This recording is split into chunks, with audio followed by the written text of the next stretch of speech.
Hey everybody, Justin Byers from JB Byers Woodworking, and today we're doing a 77 by 80 inch wide clamp storage cabinet. Been wanting to do this for a while. Been kind of aggravating getting my clamps and stuff, and I finally just buckled down. Been cleaning the shop up.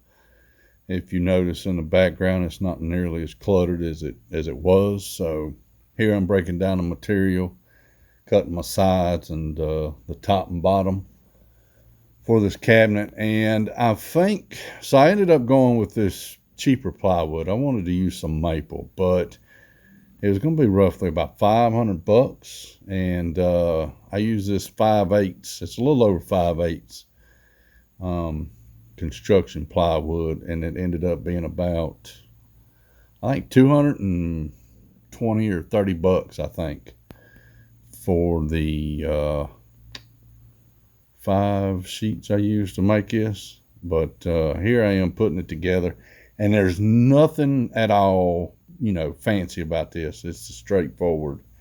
Just, glued it and screwed it together. I didn't run any rabbits or dados or anything like that. And I ended up doing this, I got started at roughly about 10 o'clock. And I got done with it about 5 or so maybe. And that was doing the shell and the doors. And I was waiting on my drawer slides to come in, and they came in a couple days later. And I come back and finished the drawers that I put in the bottom of it. But here I am, got the shell together, taking it down off the bench, and it's really not, it was just something I wanted to slap together to get my clamps more organized and less clutter, and it helps to store some other stuff as well. I really don't like this plywood. It's bowed. It's not a really good quality plywood, but for what it is, just to slap this thing together, I've got a feeling that this is going to end up being just like my tool cabinet. I made a tool cabinet. My first one was only 7 foot, and it was just a prototype to see how I liked it. And now I've made this one, I'm kind of on the fence because I didn't have the white melamine I wanted to use for the door faces. And so I'm probably going to redo this later on down the road. But here I am wheeling it into position, just getting it over here, because after I got the shell together, really the only thing is finishing getting my clamps lined up and getting the holders made for all of them. I got them laid out here. I just cut these, chewed them out on the table saw for the clamps to slide into. Like I said, I didn't do anything super fancy. Another thing that a few people pick at me about, well, here I have got some of the clamps, some of the clamps in there, and a couple people pick fun at me. Everything I use is corded. I have no battery powered tools at all. I have one. It's a Hoto drill that the company sent me through Instagram on my Instagram account. But everything else that I have is power cords. I don't have any battery powered tools. So I thought I'd address the elephant in the room there on that one.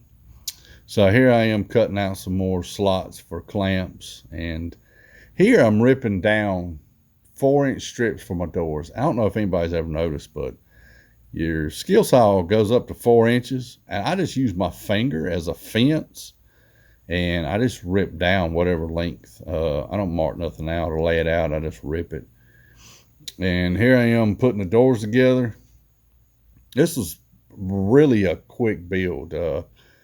For the size of it, it's probably one of the quickest things I've made. And here I got the one door together, and these Harbor Freight clamps are actually really cheap, but if you put a piece of 3/4 stock in between those grooves, a piece will slide right in the center, and it actually stiffens them up, man. And actually, you know, they're actually pretty good clamps now.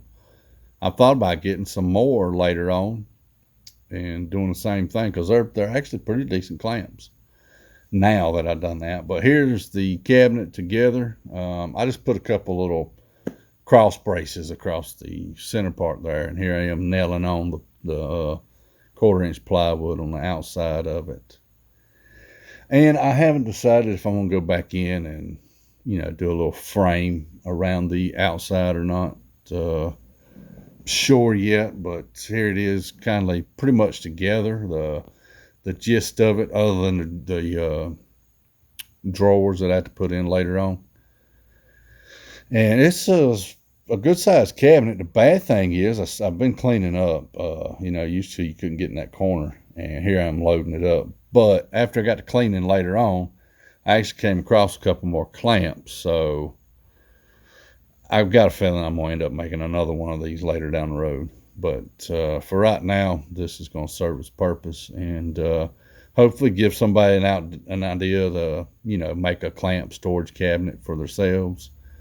There's so many different ideas and racks and stuff out there, but I seen this one from I think it's Rockin' H Wood Shop. I can't remember the guy's name. He made one that he fastened to the wall, and I kind of like that design. And here I am doing a 15-degree bevel on a piece of stock, solid stock, to make handles for the drawer pulls. Nothing fancy. I just cut an angle on each side of it, and took my little block plane there and knocked the corners down to give them a little smooth section. And I didn't measure anything. I just stuck it up there, eyeballed, cut all these, and then eyeballed and fastened to the front of that. I used a piece of plywood for the drawer fronts, nothing fancy. Just fastened to the front. Like I said, it didn't take me, but, you know, technically you could build this in a day. I just had to wait on my drawer guys to come in the mail, Amazon. But all in all, got my stains, my paint brushes, paint rollers, you know, everything put in here, and just kind of helps. And I use these little old, you know, eye hook latches or whatever to just to latch my doors shut and stuff on my clamp cabinet here. But this is a really just a fun little build. I needed this for the shop, just to get a little more organized. And it's actually tricky doing left-handed, latching that back, because I'm not left-handed. But yeah, all in all, this is definitely helps. I've got it loaded up now, but hopefully you enjoyed this video. Hopefully you get some use out of it. If you haven't yet, if you would, hit that subscribe button and notification bell for further builds. The next project that I have coming up in the shop is going to be my outfeed table. I know everybody's seen where I don't have one, so that's definitely a next project coming up. So be good to everybody and keep making.